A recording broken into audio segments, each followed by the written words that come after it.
Good afternoon, everyone. I think everybody is sleeping. I am between you and the lunch. So, good afternoon. No, I don't get that energy. You are MET guys. You are known in the world. It should be something different voice coming out of you. Good afternoon. Yeah, this is better. So I am not here to make any present any slides today to you guys. I know we are already quite late in the schedule, and what I want to do is that have some practical experiences shared with you. Talk about my personal experiences with Dr. Kalam, with whom I worked for 14 years in personal capacity on technology and skill development. I'm working on skill development with Prime Minister's office, and the national award that I got this year was Business Leader of the Year for inspiring youth in India for skill development. And another one, thank you. Another one I got was Motivational Speaker of the Year by Ministry of HRD, and third one I got in July from Ministry of Education as Edupreneur of the Year.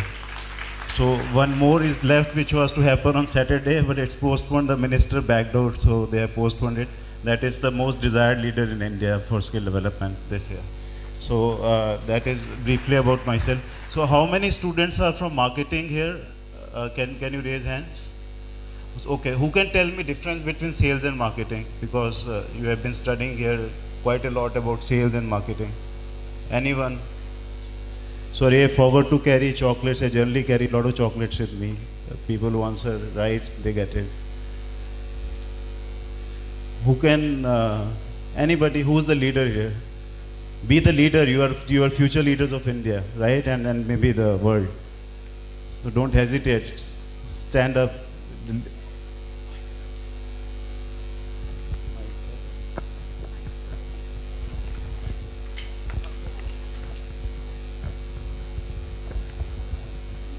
Just in very layman language, what do you understand by sales and marketing? Because we can talk 100 slides of marketing, but if you don't understand the difference between sales and marketing, then I think it doesn't make any sense. Sir, marketing is the process of understanding your customer, like what they need, and making measures to fulfill their need. And sales is after you develop your product and deliver it. Marketing does not end there, it works alongside sales, like before the production of your product, as well as selling your final product and maintaining your customer. Good, thank you very much. Quite close to that. Anybody else? Any women power who saved us in Olympics also this year? So anyone?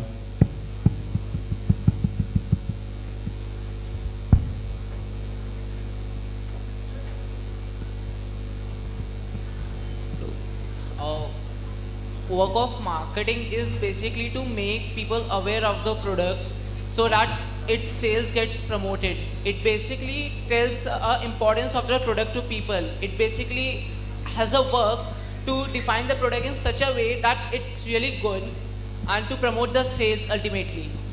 Yeah, good answer. Thank you very much. I view sales and marketing are they go hand in hand, and a lot of time we get confused with sales and marketing. Because a lot of time when even you appear for interviews, a lot of people will ask you questions which are marketing related questions, but you are a sales guy. Marketing is a backbone of sales or any organization, like we have HR or finance as backbones of an organization, which actually transform the way you do your business, which actually captures the market sentiments before the product launch, which captures the market positives and negatives about your product, and give that constant feedback and evolve solutions around resolving those problems and give it back to the sales organization. So marketing, in my view, is that is the definition, in my view, of marketing. So when we talk about marketing, it is a very critical role. We create collaterals for sales, and at times, if you see even the bigger organizations like Tata, I have nothing to hide. But at times we also create collaterals which really are not required, or which doesn't give the right messaging. Maybe we did digital manufacturing, for example, the plant in West Bengal for Nano was put up completely digitally using Delmia software. And when Bengal, Mamata Banerjee, she protested, the whole plant was shifted to Sanand in Gujarat in 42 days, and which is a Guinness Book of Record, that any plant that can be commissioned, but that was because of digital manufacturing. So the kind of work that marketing team has done that time, that has really failed the Nano, because they created the sentiments from the market that there will be a car which will be 1 lakh rupee car and that will be sold. But the positioning of the car was, it's a poor man's car. So that really bounced back, and you know how many Nanos are getting sold these days. So it happens. So it's all a lot of depend on marketing people, that what sentiments they cover from the market and how true it is to develop a product.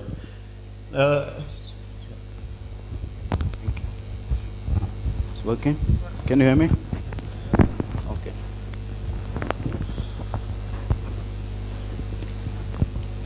So now other thing that I learned in Tata Technologies being into a global role was when we talk about global marketing campaigns, because now generally your back-end functions like marketing, HR, or finance, they are, and even IT for that matter, they are called shared resources these days. The companies don't have people sitting for IT, 50 people sitting in US, 50 people sitting in Europe, and 50 sitting in India.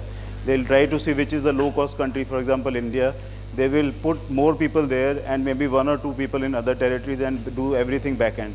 So in global marketing, when we create collaterals, it is very, very critical for you to see that what is the culture of that geography for which you are creating that collateral. So what is created for India, for example, for Tata Technologies, I want to put strengths of Tata Technologies into a collateral, right, into a brochure kind of a thing. That what we do, or a PowerPoint presentation I want to make for India. That may not gel with Koreans, or that may not gel with Germans, or that may not gel with. So as a marketing guy, that's a tip for you, that when you start thinking about creating some collaterals or thinking about helping your sales team, be very sure who's your target audience. Don't just think that, okay, what I'm doing or creating in India, that will sell in UK. It will not sell. So these kind of mistakes that are there that we generally do. So I just wanted to give that tip to you guys, which is based on practical experience. Another question I want to ask, there was a problem when the moon mission started. NASA was sending planes, and the lamp, the bulb that we have, right, that was getting burst.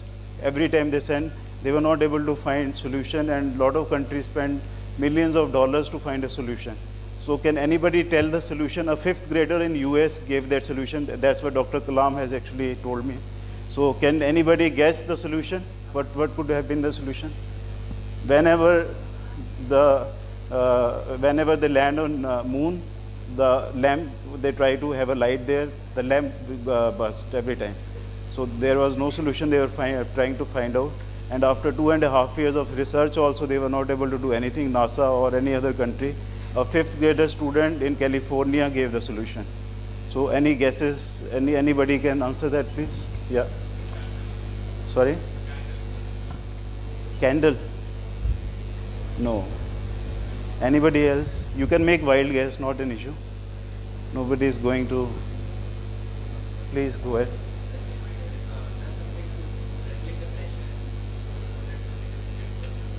No, I'll tell you the issue. When we have a lamp, there is a glass enclosure on top of that. Why that is put? That is put to create vacuum inside, because there is a filament and then you put a glass out of it, right? So when you go on moon, there is already vacuum outside. So what you have to do is you have to remove it and just keep the filament on. That was the solution that was given away. We should clap for that 5th standard guy. Our scientists couldn't do that, and we spend millions. So what Dr. Kalam told me that time when he gave me this example, he said solution doesn't lie in adding things to what you are doing, because we are not able to find a solution. We say, okay, let's try to add this component, let's try to add this component, let's try to. So at times, the solution lies in removing things from this, right? And today we do SWOT analysis in companies. How many of you know SWOT? Almost everybody. Who can tell me what is SWOT? The full form. Go ahead. Go ahead. The lady, please stand up. What's your name, ma'am? Sakshi. Okay. Have you ever tried making SWOT for MET?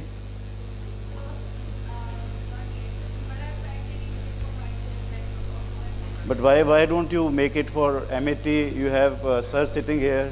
Probably somebody can collate the data and see what is the feedback that is coming. So the SWOT has shifted now. The thing that is in place now in America, because I did a revenue storm training, there are world-class company in US who give training to sales leaders. So this is something now, when you create market, because this is for marketing guys. Now there are 2-3 things that are very critical that you can have your seat, please. Thank you. There are 2-3 things very critical for marketing guys, which they have to feed back to the sales team before they go for the CXO meetings or the meetings with customer. This is called TIPS. TIPS means T for trends, I for implications, P for possibilities, and S for solutions. So what you do is that you create the tip slide, try to do that for anything. Now today people are working on aeroplane air conditioning, right? They're saying that 85% diseases which are transmittable are happening in the planes, because people get to breathe in the same air which is there in the air conditioner. So that's a big challenge for aerospace industries. So when you go and position it to, for example, Boeing for that matter, they are not listening to you. When you created a tips which tells that today the trend is that 85% people are getting sick because of this issue, what are the implications going forward? What are the possibilities that can be there for you to resolve this issue? And what is the solution that we offer to you? So that becomes a very different approach, sales approach to a customer whom you are suddenly going and telling that we work for aerospace companies, we have developed A380 wing, we have done this, we have done that. You are trying to sell. So what I'm saying is that don't think that whatever you're trying to sell, somebody is there to really listen to you. People don't have time. Every senior person, CXO, they have multitasking things to do, and it's very difficult to get CXO times. And maybe now sir is here. I am very fortunate that he joined back, because I know he has many other things to do. It is his priority. It's not that it is not his priority, but obviously he has other things to do also. So once I went to Titan, so Titan's MD had given an award to my son. There's a Tata Group contest for kids of employees, where kids do a drawing, and then there's a global competition, and then they announce winners. So at age of 5, my son got first prize, and Mr. Tata was to give an award. And that day, Mr. Tata was there in Bombay. They call kids from all over the world, Tata Group kids, with free tickets, everything Tata Group takes care. And then Mr. Bhaskar Bhatt, who is MD of Titan, he gave award to my son. So I took that opportunity and wrote him an email with a picture of my son, that thank you for giving award to my son. Is there a possibility to meet you, sir, at any time? When can I come and see you in Bangalore? Yeah, so he said, okay, you come and meet me. So I went and met him. And a lot of people will ask you in interviews that if you meet a CXO for 2 minutes in escalator or lift, what are you going to ask him, right?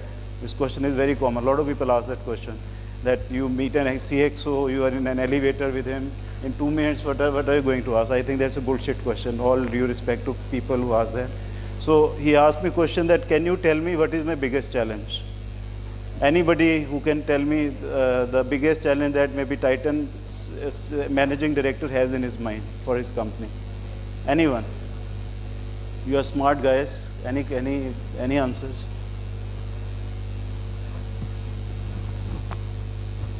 Quickly, we have hardly, I think, 2-3 more minutes. Yeah.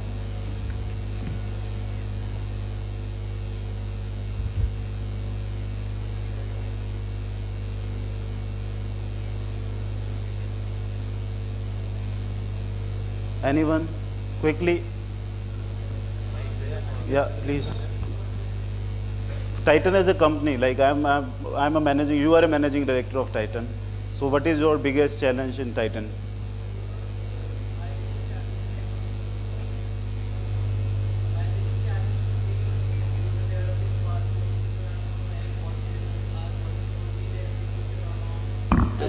Just a hint to you. You can see the time through the cell phone as well. Okay, so just to give you a hint for an answer, Titan also make jewelry. They have a brand called Tanishq, which makes high-end precious jewelry. I thought on this perspective. Yeah, so I'm just giving you a perspective that it's not only watches. They have eyewear, they have I don't know if you know, they make dashboards, the speedometers kind of thing for aerospace industry. They are the only company in India that makes, that is Titan. A lot of people don't know. They make machines also, special purpose machines. They call machine building division for that. So but thank you very much. What Mr. Bhaskar Bhatt told me is that my biggest challenge is my inventory cost. Inventory cost is, I said, how come? He said, we make necklace of say 20 lakh rupees and it is in the store, Tanishq store on day one. There is a possibility somebody will come and buy it on day one. And there is a possibility it will remain as it is for next 1 year. So that inventory cost adds up to a lot of value that they have to give interest on. So he said, how can you reduce that inventory cost? So I'm very happy to tell you that we created a digital platform for them, where very soon, maybe in a year or so, you will not see Tanishq stores having any jewelry inside. They will have a kiosk where you go and if you want to buy weight or by rupee, enter this is your budget. And then you want to say buy a necklace, say it will ask you what kind of pendant you want, triangular, circular, or what kind of. So you keep on clicking those links and it starts showing designs back to you. And when it gives you design, they call it child and parent parts. This is parent parts and child parts. So what will they do? They will only assemble it, make it, and deliver it to you in 2 days' time. So that is how they will get rid of this. So we have created that. It is tested. So Bangalore, they are doing the inauguration in December this year, and slowly they'll move to other places. So this was another thing. The last thing I want to tell that to the sales guys and marketing guys, that never sell stories. Never try to sell story. You tell stories. Don't sell stories. Because when you have a good story to tell, it automatically gets sold. Whatever you want to sell. Don't try to say that, okay, sir, I have come to you. We have a brand new car that has come. See these features and all. Nobody is interested. How many of you get calls from credit card companies? And few times there are very good offers also. But first thing what we say, please don't call me. I am not interested. Or somebody calls you for loan. Even if you need loan, you will say, sorry, don't call me. So what they are trying to do, they are trying to sell you directly. They are not trying to tell a story. So that is my last word to you. Thank you very much, and sorry for being between you and I. Thank you.